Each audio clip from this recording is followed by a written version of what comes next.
А так нині виглядає Гостомельське литовище. Понівечена мрія, десятки одиниць знищеної ворожої техніки.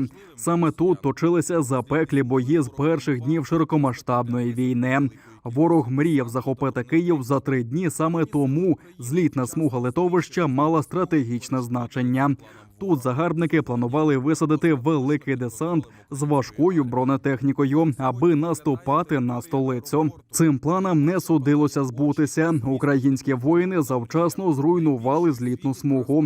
Тут відбувалися найгарячіші бої під час оборони Києва. І врешті наше військо вибило орків звідси, змусивши їх зрозуміти – або тікати, або вмерти. Окупанти тут понесли колосальні втрати. Тіла російських загарбників звідси вже прибрали, але всюди розкидані рештки амуніції, які свідчать про сотні загиблих орків.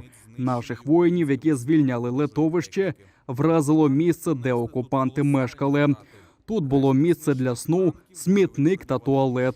Навколо ще досі десятки знищених танків, БТРів, вантажівок.